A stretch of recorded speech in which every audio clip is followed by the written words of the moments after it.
Bueno, en lo que se van conectando, bienvenidos a los que ya están conectados. La semana pasada no tuvimos episodio por razones de ahí de fuerza mayor, pero hoy vamos a hablar justamente de lo que dice el título, que pueden conectarse por TikTok, pueden conectarse por Instagram, pueden conectarse por YouTube y otras plataformas gracias al expresidente Ricardo Maduro y gracias también aquí a el doctor en economía, ingeniero electricista, Dante Mossi. Bienvenido, doctor. Muchas gracias, Kevin. Un gusto estar aquí compartiendo. Bueno, gracias a usted por aceptar la invitación, porque creo que incluso a nivel de Estados Unidos usted sería considerado, bueno, Honduras es una eminencia, pero dentro del ámbito económico, no sé si alguna vez le ofrecieron algún tipo de award, llamémoslo, premio por lo que hizo aquí en Honduras. No creo, pero no creo que nadie que quiera el país para hacer un lugar mejor haya hecho y que ha tenido la oportunidad. Yo creo que he tenido realmente oportunidades que se abrieron o las abrí de alguna manera pero no es tema de premios ni de reconocimiento, sino más bien de querer hacer lo mejor para el país y ver que otros países que están mal, cómo se recuperan, cómo cambian con cambios de leyes, cambios de puntos de vista de cómo debe funcionar la economía. Y es posible cambiar. Y eso a mí es lo que me llena. ¿Por qué decidió estudiar ingeniería eléctrica y cómo llega al mundo de la economía? Bueno, mi papá fue gerente de la ENE por algún tiempo. Y siempre me fascinó la matemática. Realmente lo que me encantó a mí fue estudiar matemática, ecuaciones diferenciales, integrales. No sé, me fascinó. Y cuando decidí cómo estudio algo en que pueda aplicar esto que estudié, pues decidí estudiar ingeniería eléctrica. Y curiosamente, en ingeniería eléctrica, no sé si todavía es tradición, pero el último año se iba al Cajón a hacer una visita con todos los compañeros. Y recuerdo que en esa visita tuve como, yo digo, el momento Kodak, y es que un ingeniero del Cajón, él dice, miren, trabajar en el Cajón es lo máximo. Yo trabajo aquí en este túnel bajo unas toneladas de piedra donde nunca da el sol y estoy generando la energía de Honduras y de alguna manera no me emocionó eso. Lo que me emocionaba realmente es ¿cómo pagamos $1,000,000,000 por esta represa en Honduras, de todos los países? Y te recuerdo que ese día hablé con mi papá y le digo, creo que no quiero estudiar ingeniería eléctrica, quiero estudiar economía. Ay, no, es el último año se te ocurre hacer cambio de carrera. No, voy a terminarla, digo, pero no, pues hacer una maestría si querés, me dice, en economía, pero terminar lo que comenzaste, sí. Y eso fue lo que hice y de paso no tengo dinero, búscate una beca. Entonces, y así comenzó. ¿Su papá qué profesión era? Él era economista. Economista. Sí. Pero mi familia, todos los hijos, fuimos ingenieros. 2 electricistas y 2 mecánicos. Y 2 con ¿Y doctorado. por qué no quiso estudiar economía desde un inicio? No sé, pensé que no había mucha matemática. Como decíamos en las ingenierías, pensé que era más wiri wiri que... Y curiosamente, cuando estudié economía, yo fui con un grupo de becarios, casi todos economistas. Creo yo que la parte analítica fue como dicen, la parte más dura para ellos y para mí era un regalo. Todo cómo se propaga una onda electromagnética es exactamente como son los ciclos económicos y los modelos son parecidísimos. Lo que estudié inicialmente fue econometría, que es cómo predecir o analizar datos. Y entonces era como segunda naturaleza, como dicen, ¿no? Algo natural para mí y me fue muy bien. Y debido a eso fue que yo continué con el doctorado. La beca me dijo, Dante, te ofrecemos plata para seguir. ¿Cómo hizo para conseguir irse a Estados Unidos en qué año se fue? Fui en el año 1990. Se fue para allá. Me fui para allá. ¿Cómo hizo para conseguir beca en ese entonces?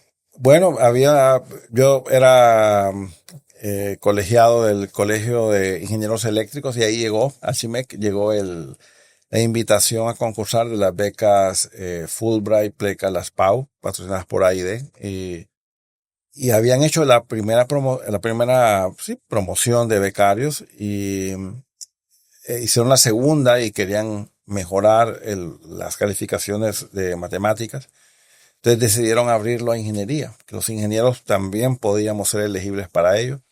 Yo apliqué y en efecto, pues, o sea, no es que quiera ser pretencioso, pero la matemática para un ingeniero es casi el pan de cada día. Entonces hacer esos exámenes, el GRE, el GRE, no le tocó hacer SAT. No, sí, GRE para sí, posgrado, ¿cierto? era el GRE y el TOEFL, y con eso pues fue suficiente y realmente muy competitivo, o sea, valores bastante elevados precisamente porque la matemática era muy fuerte. Y eso fue lo que abrió las puertas a ir a universidades de buen prestigio, ¿eh? ¿Cómo logra Vanderbilt? ¿Cómo llega ahí? ¿Ya estaba en el programa establecido o usted la eligió? No, el programa lo eligió la beca. Primero fue Duke, después fue Vanderbilt.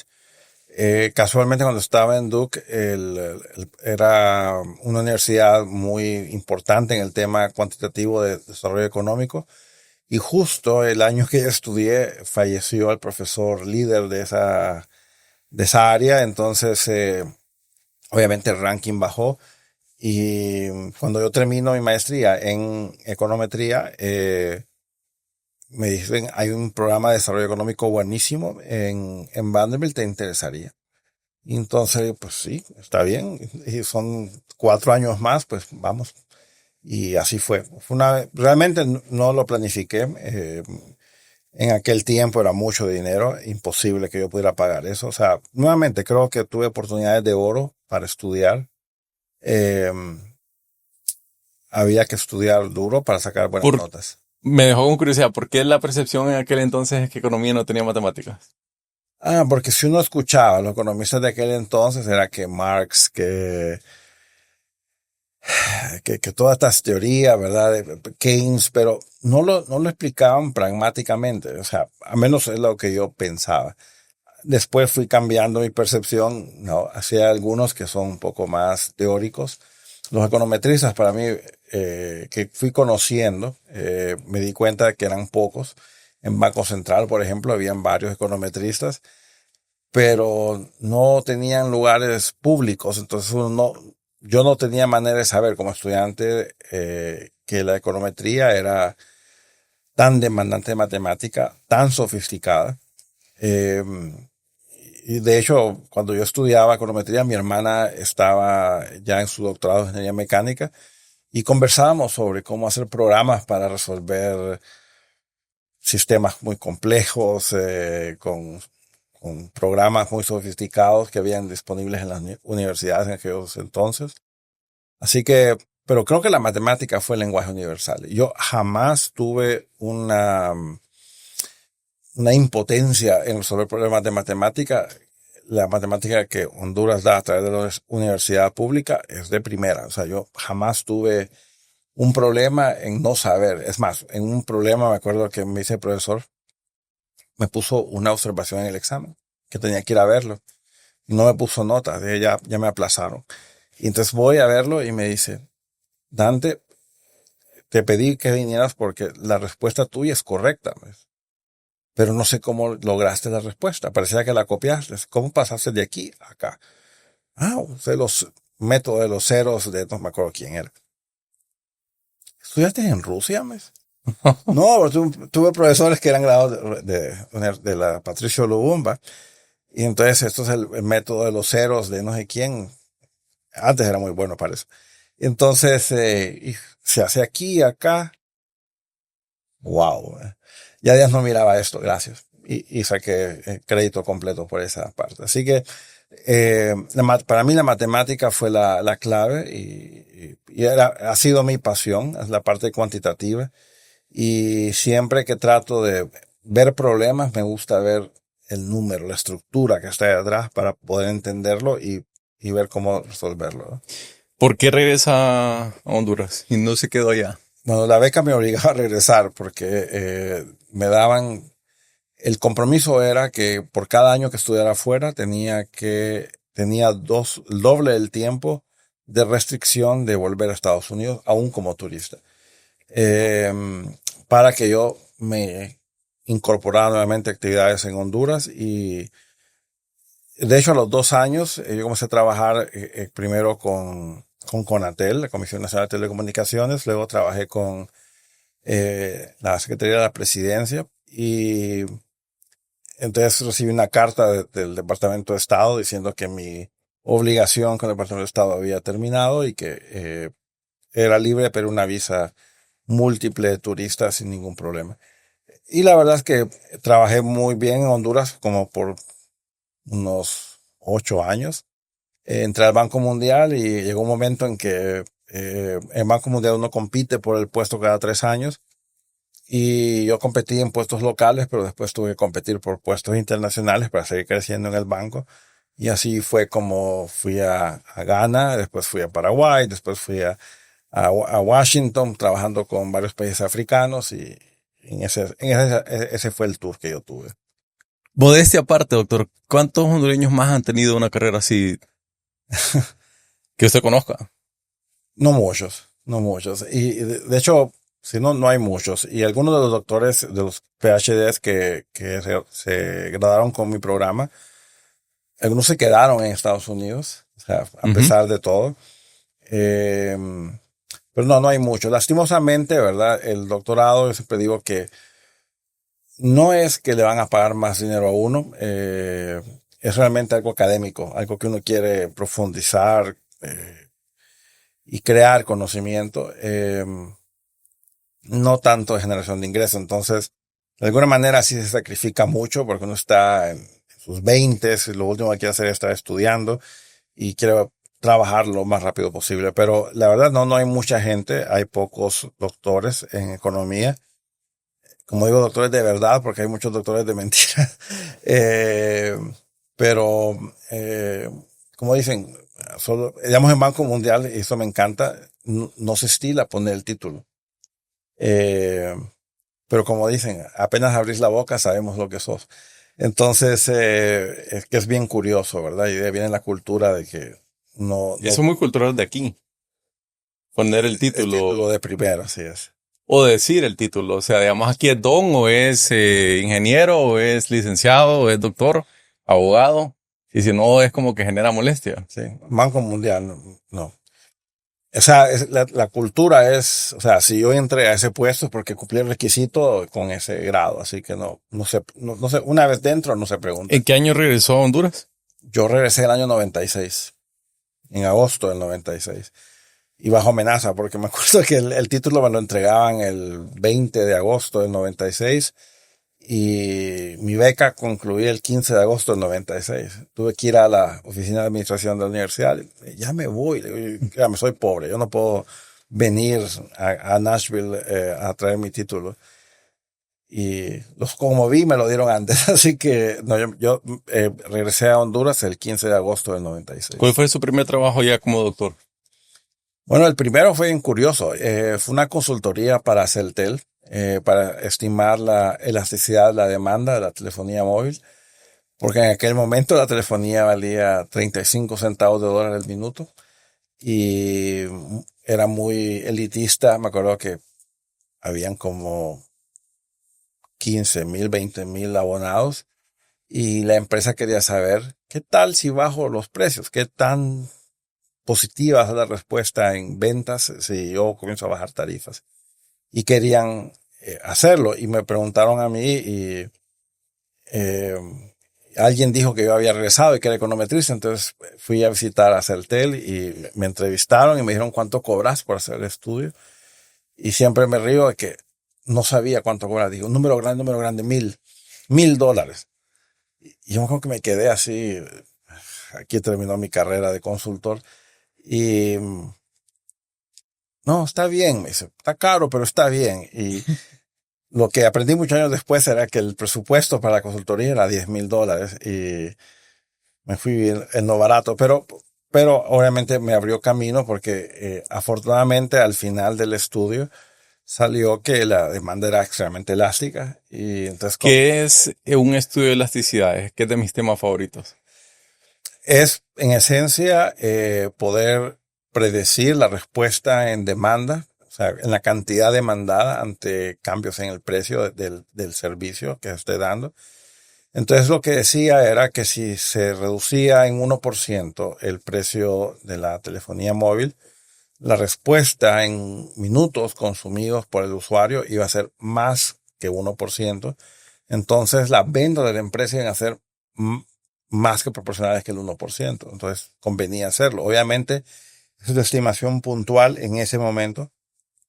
Me acuerdo que yo pedí la base de datos, una regresión con precios, cantidades, datos demográficos. En aquel tiempo le pedían todo el pedigrí a uno para tener un teléfono. Entonces tanto los datos, edad, fecha de nacimiento, ingreso, todo, porque era como una aplicación de crédito en aquel tiempo tener un celular. Y entonces la respuesta fue bien, como dicen, straightforward, o sea, bien clara, que era elástica. Y le dije, le pueden recalcular esto cada vez que lo quieran hacer para ver cómo, porque en algún momento puede dejar de ser elástica. Entonces me acuerdo que parte de mi consultoría de los $1,000 me tocó también entrenar a la gerente de mercadeo para que supiera cómo hacer el ejercicio. ¿Por qué la gerente de mercadeo? Me gusta que llegue a ese punto. Usualmente el mercadeo está un poco divorciado del tema de pronóstico. Y yo siempre he dicho, yo de clase en la Universidad Católica, les digo, no puedo imaginarme una clase de mercadeo, una orientación de mercadeo sin tener bases econométricas. Porque es la única manera de ver el comportamiento de la gente cuantificable, de una manera de número, de cantidades, cuántos minutos más, cuánto las mujeres consumen más que los hombres, o si tiene carros, una evidencia de que esa persona va a consumir más o menos de mi producto. Entonces, con Celtel, en aquel momento, recuerdo que comenzaron a ponerlo en práctica. El estudio fue poner descuentos por llamar en la noche, porque las llamadas en la noche obviamente caían mucho, entonces se ponían descuentos en la noche y la respuesta fue que todo el mundo se hablaba en la noche en el celular porque era más barato. Entonces, y claro, generó incremento en ventas, no poquito, mucho. Entonces ahí comenzaron las bajas significativas, porque al final lo que el Congreso Nacional aprobó en el contrato de Celtel eran precios máximos, pero la empresa podía irse por debajo si así lo estimaba conveniente, y eso fue lo que hizo. Y obviamente eso le hizo que Celtel, yo creo que haber leído en el Economist en algún lugar que Millicom decía que sus dos operaciones más rentables en el mundo era una en Guatemala, una en Honduras y una creo que era en Burundi. O sea, el Millicom trabajaba en África y Centroamérica. Y obvio, están solos y están sacando toda el superávit del consumidor, como se le denomina. Y así que yo creo que son técnicas básicas, ¿verdad? Para que cualquier empresa debe tener el día de hoy a su disposición. Sí, yo siempre les digo, la marketing es una como subrama de economía, así como finanzas y logística. No es porque uno sea economista, pero usted mencionó algo, el celular. ¿Qué costaba un teléfono celular cuando usted regresó a Honduras? ¿El aparato? O sea, esto que están viendo, ¿qué costaba y qué costaba llamar? Sí, era un bloque, ¿verdad? Era StarTAC y valía el barato, porque habían dos modelos, me acuerdo, 1,200 y el otro 1,800. Y había uno de Lempiras, dólares. $1,200 y $1,800. Sí, y todavía estaba 2x1, creo, en esa época. Así que eso era un capital, ¿no? No todo el mundo podía tener eso, y mucho menos pagarlo, porque valía 35 centavos de dólar al minuto. Tanto la llamada que uno hacía como la que uno recibía. Entonces, yo recuerdo que alguna vez en algún periódico publicaron el celular de la secretaria del presidente. Estaba furiosa porque, o sea, la gente llamaba solo por fregar, porque la llamada se la cobraban a ella. Entonces, los chavos llamaban solo por... Ella, me acuerdo, no voy a decir el nombre, nos pidió en Conatel, ayúdennos a quitar ese número de la señora porque todo el mundo sabía. Antes no se publicaban los números de teléfono, de celular. Pero entonces en ese entonces es que estoy queriendo hablar aquí con la inteligencia artificial para que me diga exactamente cuánto era el salario mínimo en Honduras en 1996, porque usted dice que costaba $1,200 el teléfono barato. Es barato. Entonces, entiendo que el salario mínimo, ya me voy a corregir aquí, Grok, era como de $100. Sí, es inalcanzable. O sea, inalcanzable para alguien de la calle, ¿verdad? ¿Cuánto era el salario mínimo en Honduras en 1996? ¿Cuánto era? ¿Alguna vez imaginó estar en ese punto con la inteligencia artificial? No, mis expectativas han sido totalmente Superadas. superadas por la realidad, ¿no? Ok, dice aquí que el salario mínimo eran 860 lempiras. ¿Cuánto era la tasa de cambio en ese tiempo, se acuerda? Ha sido como 6 o algo, estaban los cetras.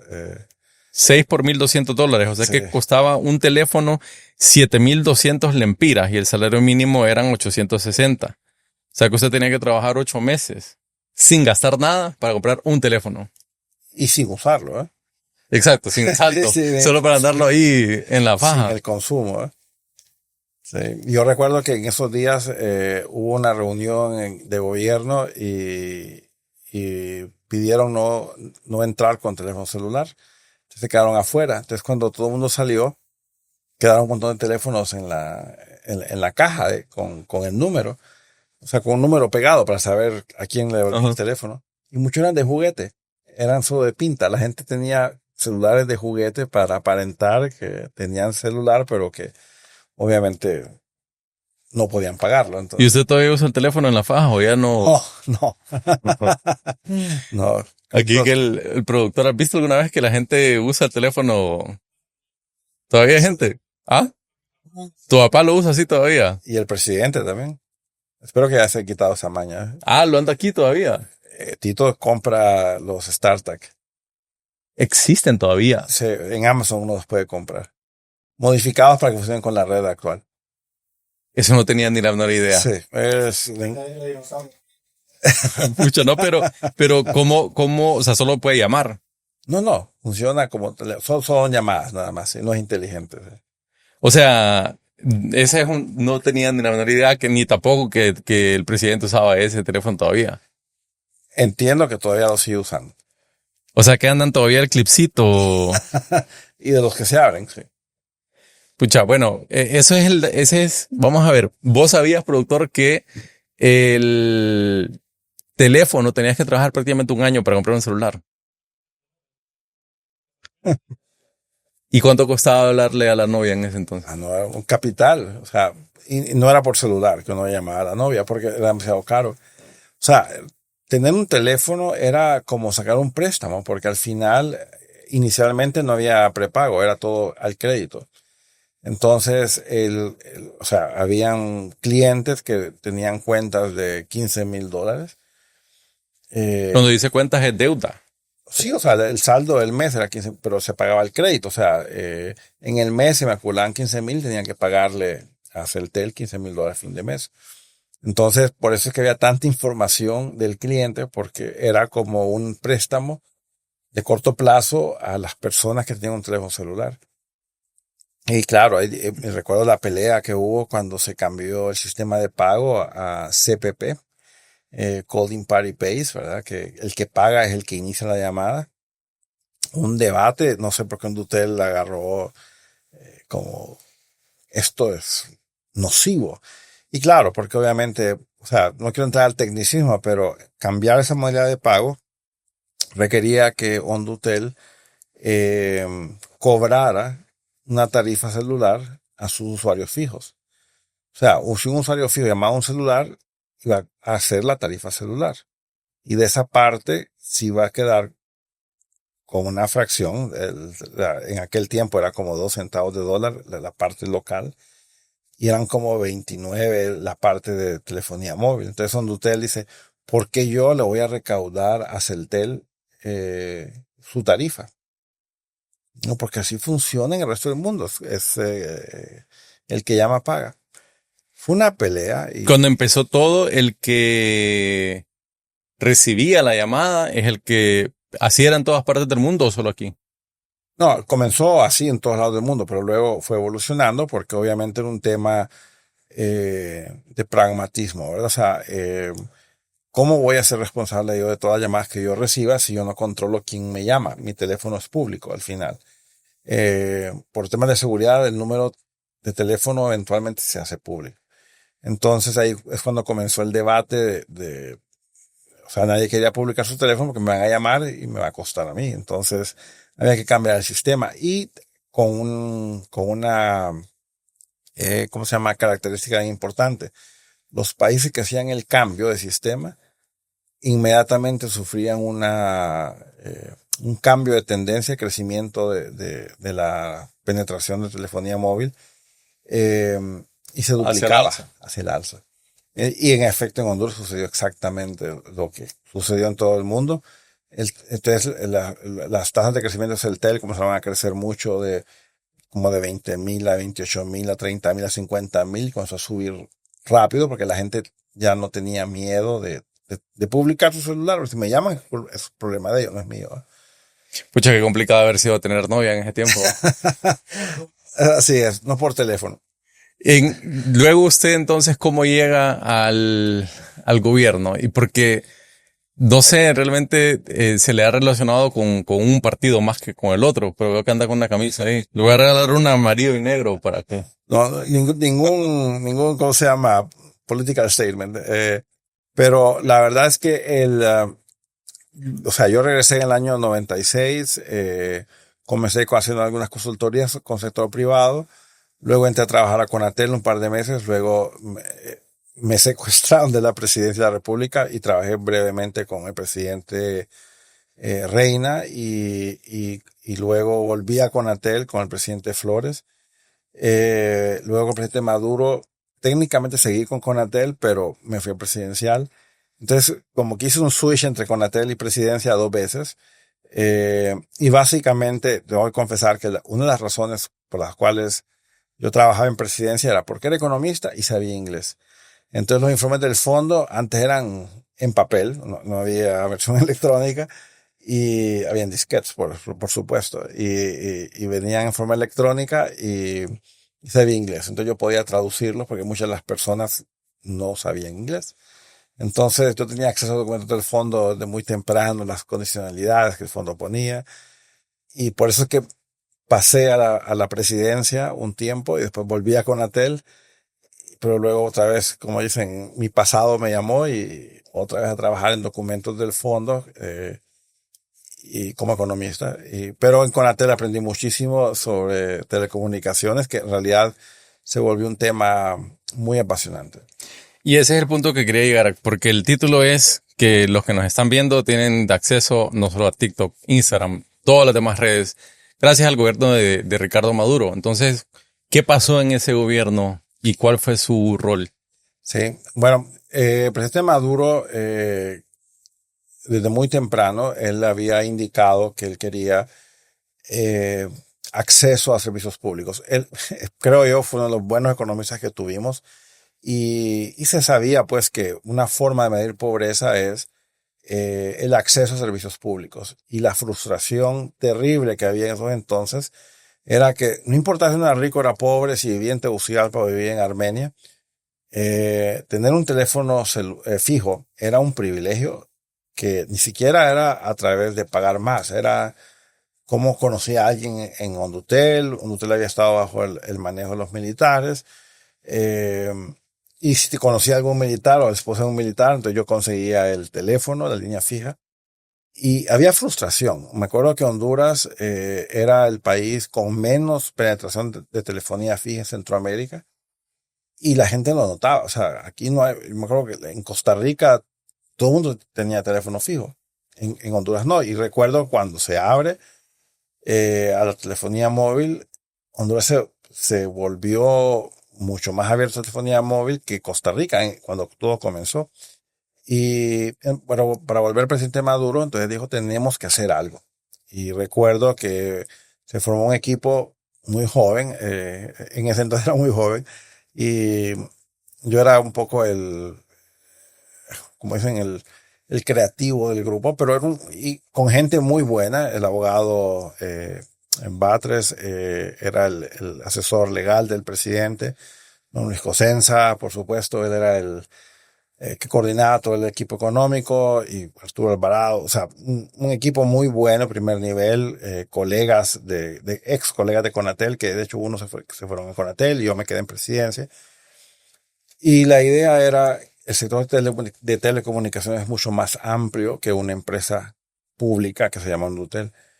Hay telefonía, pero también hay radiodifusión, hay televisión por cable, y la pregunta es cómo hacemos que esto crezca y seamos más parecidos a nuestros vecinos. En ese entonces, El Salvador, Guatemala, estaban totalmente abiertos. Entonces uno oía que en Guatemala y en El Salvador las tarifas eran mucho más bajas, las velocidades de internet eran mucho más altas. En Honduras, para conectarse al internet había que llamar por teléfono con dial-in, y si uno tenía el call waiting, espera de llamada, se lo llevaba a Judas, porque si alguien llamaba, le cortaba la conexión de internet a volver a comenzar. O sea, estamos realmente en la edad de piedra comparado con la región. Eso, en ese entonces, cuando yo tenía, no sé, 8 años, me conectaba con la línea del teléfono, eso en otros países ya había revolucionado. Ya había superado. O sea, realmente Honduras quedó en la saga. Y yo creo que el presidente Maduro fue el primero que realmente entendió. O sea, él tenía mucha experiencia en la región, de trabajar no solamente en Honduras. Y él dijo, ¿por qué aquí no? O sea, ¿qué nos hace diferentes a los salvadoreños, a los guatemaltecos? Yo había ido hace un par de años a Chile, a una feria de telecomunicaciones de Chile. Y Chile tenía una telefónica buenísima, que es Compañía Telefónica de Chile, que ahora ya es privada, pero en aquel tiempo era la mejor compañía de telecomunicaciones de Sudamérica, y transaba en la bolsa de Nueva York. Era súper eficiente, pero el gobierno dijo, miren, sí está bien, somos eficientes, pero el sector es más grande y abrámoslo. Y lo abrieron en grande. Y yo de ahí me inspiré. Le digo, sí es posible. O sea, nuestro sector privado tiene apetito de invertir en mejores infraestructuras de telecomunicaciones. Y yo creo que eso fue el enganche que al presidente le gustó. Dante, pero ¿realmente podemos hacer eso en Honduras? Claro que sí. Tenemos empresarios que están dispuestos a hacerlo. Y ahí fue cuando comenzó todo el ejercicio de medir la demanda insatisfecha de telefonía fija, que era masiva. ¿Recuerda el dato? Me acuerdo que habían como 400,000 teléfonos, que no sabemos cuántos de ellos no funcionaban, y se hizo una campaña para entenderla, y creo que habían una demanda como de 800,000 líneas telefónicas en todo el país, pero curiosamente Tegucigalpa y San Pedro Sula eran masiva la demanda, ¿verdad? Y la gente quería acceso a telefonía, y se hizo el esfuerzo por dotar a un hotel de más plata para que empleara su planta y esto y lo otro. Pero era imposible que usted pudiera desplegar esa capacidad en 4 años de gobierno. O sea, eso quedó claro. Entonces había que tomar medidas de emergencia para ampliar quién podía ofrecer servicio. Y de ahí salió el concepto de telefonía para todos. O sea, que todo mundo que demandara una línea telefónica no se viera frenado porque había que buscar al amigo o al amigote de un hotel para que le diera una ficha para poder conectarse. ¿Cuánto tiempo tardaba en conseguir una línea? Creo que técnicamente, porque hay una estadística de la Unión Internacional de Telecomunicaciones para medir el tiempo de espera, y en Honduras técnicamente era 10 años, pero era porque se dejó de medir. O sea, eso es cuando era más de 10 años, era 10 años. Números parecidos a África. O sea, y toda Centroamérica ya tenían números de un mes, semanas. Yo cuando oía que había países como Chile, que el periodo de espera era un día, ¿cómo puede ser? Me acuerdo que mi hermano ya vivía en España, y le digo, ¿cuánto tarda una solicitud de telefonía fija en Madrid? No, el mismo día. Yo había estado en Estados Unidos antes, y yo me acuerdo que alquilé un apartamento, fui a la empresa telefónica a abrir mi servicio telefónico, me tomó 5 minutos. Entonces el mundo ya estaba avanzado y nosotros no, en el 90.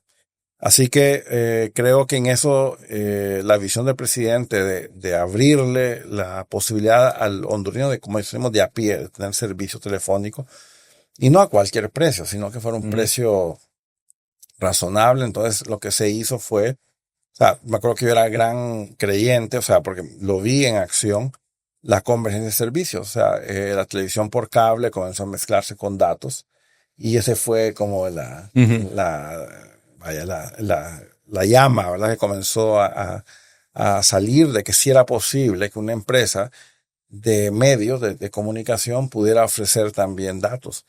Y Hondutel estaba horrorizada ante eso, porque eso era un monopolio de Hondutel. Entonces, se tuvo que hacer un decreto para aclarar, para evitar problemas legales, de que se podía hacer datos sin ser la empresa telefónica monopólica. Datos no estaba bajo ley protegido como monopolio en Hondutel. Entonces cualquiera lo podía dar. ¿Cómo tenía un monopolio en Hondutel si son prohibidos en la Constitución? Bueno, la ley dice, Hondutel tenía un monopolio por ley hasta el año 2025 y con exclusividad. O sea, nadie más podía ofrecer los servicios. O sea, le pusieron una fecha de caducidad. Es más, y eso es una cosa que O sea, el año pasado nadie podía tener teléfono que no era Hondutel. A ver. 2025. 2020, perdón, 2020. Okay. Y lo cuento ¿por qué? Porque era el 25 de diciembre de 2020, así era la exclusividad de Hondutel. Y esto es curioso porque yo me enfermé de COVID, yo entré en coma y me acuerdo que yo me despierto del coma una semana después y digo, ¿dónde estoy? Me dicen, estás en Dominicana, casi te morís de COVID, te dio un derrame. ¿Y qué fecha es hoy? Y me dicen, una semana después. ¿Pero qué fecha es hoy? Es el 25 de diciembre de 2020.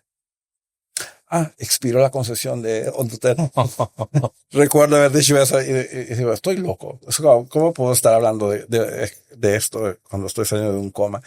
Y por supuesto, todos los que estaban ahí pensaron que perdí la chaveta. Pero recuerdo eso y como tenía prohibido hablar con la gente porque estaba todavía positivo de COVID, tuve que... Yo aquí acostado y no hay exclusividad. ¿Qué vamos a hacer con...? Pero bueno, pero la cosa es que sí era monopolio de Hondutel, entonces se aprobó esa ley para permitir compartir la exclusividad de Hondutel con el sector privado. Eso fue telefonía para todos. El programa se llamó Telefonía para Todos. Ok, ¿por qué no se privatizó Hondutel? Porque es que aquí siempre se habla de que no, que cuando privatizaron Hondutel quebró, pero ahí está Hondutel todavía, pues. No, de hecho, Hondutel, cuando se decidió privatizar Hondutel, veníamos del huracán Mitch en el año 98, entonces había mucha presión por el uso del dinero público para obras públicas de reconstrucción en aquel entonces. Entonces, usar dinero de donantes para poner más telefonía, cuando en el resto del mundo la telefonía era privada, era como decirle, mira, quiero dinero para hacer algo que como gobierno quiero hacer, pero si lo privado lo puede hacer y no lo dejo. Entonces no se podía. Entonces lo que se intentó hacer en esa fecha se tomó la decisión de pedir al Banco Mundial que asesorara la venta de Hondutel. Hondutel en esas fechas tenía superávit todavía de $2,000 millones, eso fue el año 2000 más o menos. Tenía estados financieros sin observaciones, o sea, sin salvedades, o sea, que eran estados financieros limpios. Hondutel fue una empresa realmente bien, o sea, si algo bueno tuvo la tradición de los militares en Hondutel es que ahí se cumplían los estándares contables y si había corrupción, no sé, pero los estados financieros estaban limpios. Y entonces vender Hondutel fue relativamente fácil porque fue relativamente fácil ponerle el valor, cuánto costaba, pero se contrataron un montón de abogados para ver todas las demandas, casi todas eran demandas laborales. Y cuantificarlo y decir, miren, estos son los activos, estos son los pasivos, esto es lo que vale. O sea, un ejercicio realmente sencillo, pero delicado, eran grandes escalas. Se contrató un banco de inversiones que era Rothschild, un banco de primer nivel. Y yo recuerdo que todos estábamos como al final de la novela, ¿verdad? Cuando abren las famosas urnas con las ofertas, solo llegó una empresa, que fue Telmex. Y no recuerdo el valor, pero mi memoria no me falla, creo que Telmex ofreció como 50 millones y el estudio decía que valía 80. Entonces la ministra de Finanzas en ese momento declaró fracasado el proceso porque ninguna oferta reunió los requisitos mínimos. ¿Usted esperaba que nadie ofertara? O sea, en aquel entonces nadie quería comprar Hondutel. Yo creo que sí habían compradores, pero no a ese precio. Yo creo que ahí donde el mundo privado y el mundo público miraba esos 80 millones, como dicen, claritos. Pero el mundo privado miraba riesgos y entonces descontaba los flujos de manera mucho más fuerte y obviamente miraba un valor menor. Yo viendo la retrospectiva, o sea, nadie puede decir hubiera hecho esto, ¿verdad? Sabiendo lo que iba a pasar. Pero yo creo que si se hubiera vendido, Honduras tendría otro resultado. De hecho, ¿verdad? Todos sabemos que esos superávit de Hotels se vinieron a negativos. Una empresa que pierde dinero, ¿no? Le sacaron la caja. Gobierno que venía, lo primero que hacía era sacar la caja del hotel para financiar el déficit fiscal. Y la empresa nunca tuvo la oportunidad de capitalizarse e invertir. O sea, porque ya los bancos de desarrollo dejaron de prestarle a empresas públicas para. Otro dato que no sabía, yo pensé que nunca se había intentado siquiera vender un hotel. No, fue un acto me acuerdo, creo que fue en el Clarion, y estaba en televisión en vivo. Yo estaba en la oficina cuando pasaron eso y estaba así no creo que era con popcorn, pero sí estaba pendiente qué iba a pasar y la empresa, creo que era una empresa chilena y ellos llegaron, pero no presentaron oferta. Y ahí cuando Telmex cambió de sobre. Telmex tenía dos ofertas. Si llegaba a competencia, ponían un sobre. Si no llegaba, ponían el otro y pusieron el otro. Pero, bueno. Entonces, ¿cuál sería vamos a ver, si hoy se quisiera vender un Dutel, No, es un valor negativo. O sea, Hondutel no, o sea, una empresa vale por el flujo futuro de ingresos. Y Hondutel está mandada por ley, por eso hay que cambiarle la ley. Está obligado a prestar servicios que ya no se necesitan. Telex, telégrafo. ¿Qué es Telex? Ahí hasta yo quedé muy joven. Telex era la manera de comunicarse entre empresas cuando no había fax. Era como había algo antes del fax. Había antes del fax donde uno mandaba cables confirmando transacciones, usaban los bancos, los negocios para confirmar ventas. Mandabas una paloma con un sobrecito amarrado. Eran aparatos especiales que la empresa ponía en su oficina o sea, pero lo increíble es que cuando usted está obligado a prestar los servicios, telefonía pública está obligada a prestar telefonía pública. Pero ¿qué pasó? La telefonía móvil aniquiló la telefonía pública. El internet aniquiló la distancia, ¿verdad? Entonces la larga distancia internacional, que era el filete de Hondutel, donde generaba las riquezas, se desvaneció. Entonces, recuerdo que cuando se hizo la valoración de Hondutel, y me llamó la atención ese hecho, era que lo que más valía de Hondutel era sus bienes raíces. Hondutel es dueña de bienes raíces de primera. Los mejores terrenos frente al gobierno municipal los tiene Hondutel. Compartido con el Correo, pero Hondutel es la dueña de los terrenos y lo comparte con el Correo Nacional. Entonces me recuerdo que eran como 500 terrenos, pero ubicados en los centros de las ciudades. O sea, vale mucho. Pero ya no era el negocio. O sea, entonces, lastimosamente creo que Hondutel, desde aquel momento se hicieron muchos estudios, se gastó mucho dinero en buscar alternativas viables para la empresa y la conclusión de todo salía que no era telefonía internacional, no era telefonía fija tampoco, sino más bien ser el portador de portadores. Básicamente administrar los cables submarinos que llegan a Honduras, que de hecho, considerando Honduras lo que es Honduras, somos afortunados, tenemos buenas conexiones, cable Maya, cable Arcos, bueno, creo que hay otros par más, pero en general, administrar eso, sí, hay algún trabajo administrativo y de mantenimiento físico, y evitaríamos ese problema, ¿verdad?, que tuvo El Salvador en su momento, ¿verdad?, de los 4 postes en la calle, que la gente tiene que bajarse porque cada compañía pone su poste, su fibra. La CA5 tiene 4 líneas de poste, ¿verdad? Con las 4 empresas grandes de datos, cada una con su poste y su fibra óptica. Regrese a ese detalle de El Salvador. En El Salvador tenía cada empresa de cable.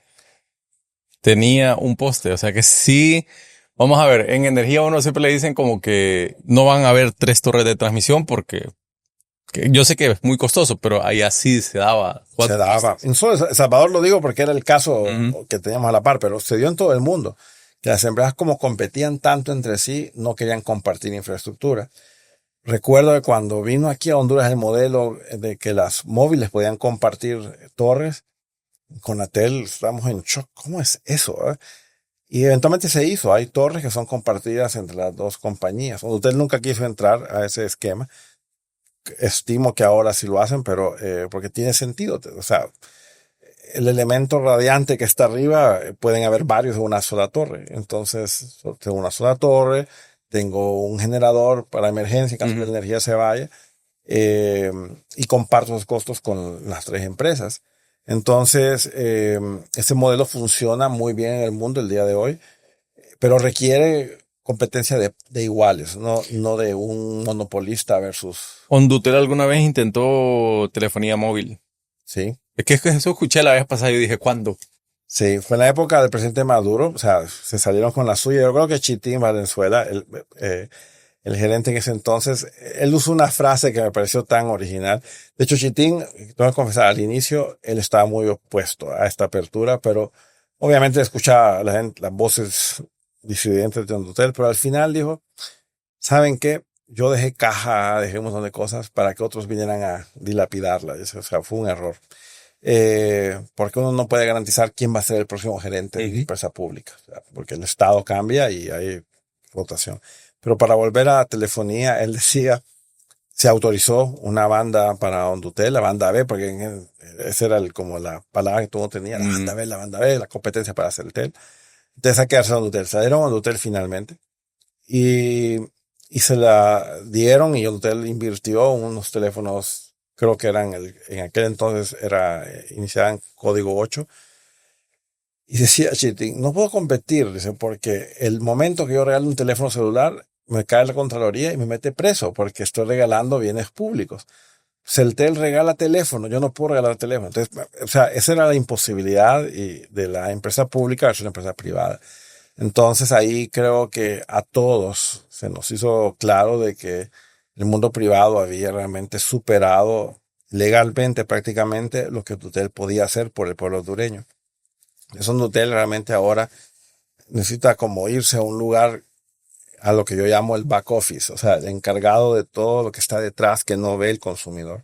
Esa infraestructura primaria que si hay un desastre natural, tenga rutas alternas para rerutear llamadas, conexiones de internet, estar pensando cómo me conecto a un cable submarino de Corea o un cable submarino de China o de Europa nuevo, ¿verdad? O sea, eso requiere trabajo, eso no es trivial.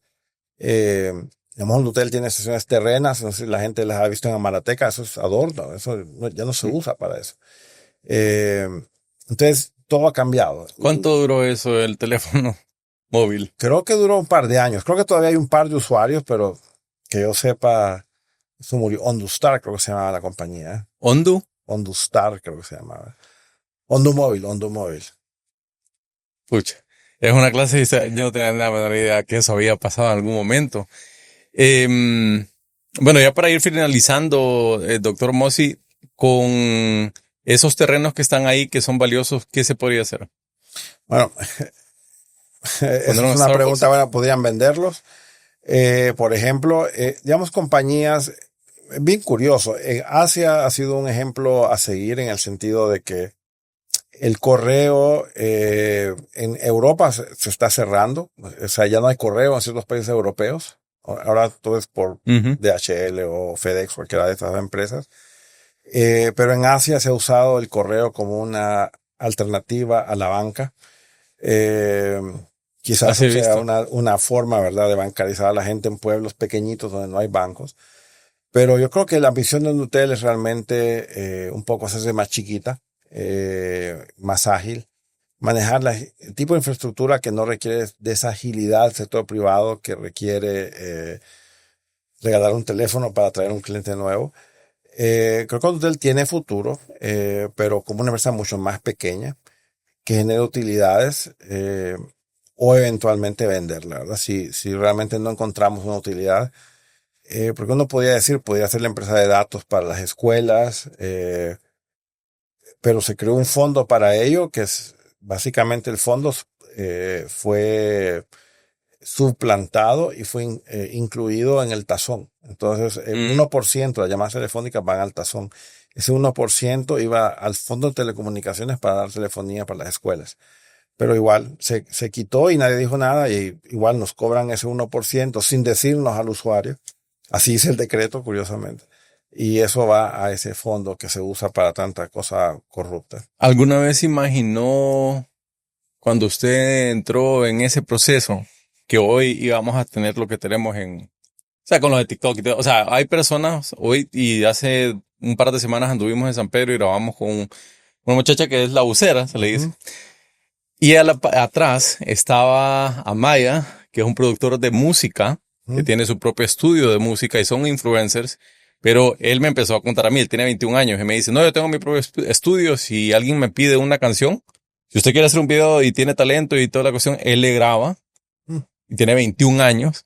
Todo eso es posible porque en aquel entonces usted lo hizo junto con el presidente Maduro, con Luis Cosenza. Hoy no existiría eso. Así es. No, definitivamente fueron decisiones muy oportunas y eso, o sea, por ejemplo, recuerdo que en ese momento la pregunta era qué hacíamos con las líneas de datos dedicadas que habían, privadas.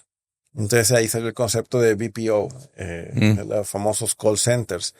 Y recuerdo claramente, ¿verdad?, cómo salió un estudio, no me acuerdo de quién era exactamente, y decía que Honduras, por ejemplo, tenía una población bastante elevada que es bilingüe. Y comenzaron a salir los call centers particularmente. Y esta es cosa curiosa. Comenzó realmente donde nacieron, fue en Tegucigalpa, porque en números hay mucho más gente estudiando inglés en Tegucigalpa que en San Pedro Sula. Pero aquí comenzó y luego obviamente Altia comenzó a hacer más cosas allá en San Pedro. Pero se crearon industrias que no existían. Y yo creo que esa es la belleza de telecomunicaciones. Creo que el dicho que se decía en mi tiempo era que hay dos tipos de negocios. Dice, unos que son rentables, que son telecomunicaciones mal llevadas, y unos que son muy rentables, que son los de telecomunicaciones bien llevadas. O sea, el mundo de telecomunicaciones es un mundo dinámico, cambia todo el tiempo. Por ejemplo, en Honduras, una de mis solicitudes al nuevo gobierno es que licitemos la tercera banda de telefonía móvil, pero con la restricción que sea para 5G. 5G es la velocidad más alta que permite mejor manejo de contenidos, mucho más rápido, bajar películas. En mi tiempo bajar una película era imposible, era como 2 meses de estar conectado en el teléfono esperando a bajar la película. Y quizá era un video de 3 minutos, lo que me tardaba un día en bajar. Entonces, me parece que Honduras puede hacer mucho más, y a veces muchas de las restricciones que tenemos son, como decía un político, son esqueletos que tenemos en la cabeza que no queremos, ¿cómo se llama?, sacar. O sea, en su momento sí el mejor modelo era tener una empresa estatal porque no había. Pero ahora sabemos que hay un sector privado que lo puede hacer bien. Entonces dejémoslo. O sea, el Estado tiene tantas prioridades: salud, medicinas, carreteras.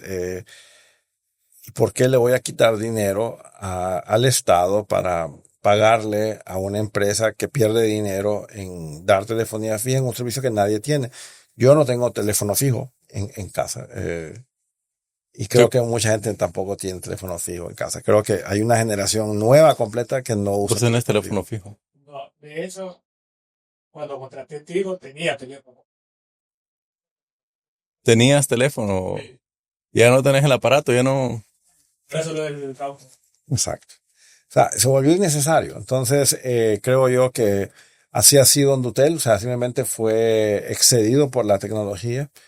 Y a menos que le busquemos ese nicho, y lo busquemos ya, porque en la medida pasa el tiempo. Y eso, recuerdo que expertos que se contrataron en el año 2002 o 2003, por ahí, decían, mire, si ustedes no venden esta empresa, van a tener años consecutivos de pérdidas. Creo que la sorpresa es que tardamos más de lo que mucha gente esperó. Obviamente, usted lo que la acribilló, aceleró el proceso, fueron los actos de corrupción que se dieron después del gobierno del presidente Maduro, donde el tráfico gris comenzó como una manera muy sucia, ¿verdad?, de competirle a la misma empresa, muchas veces ligado a empleados de la empresa en esos contratos oscuros.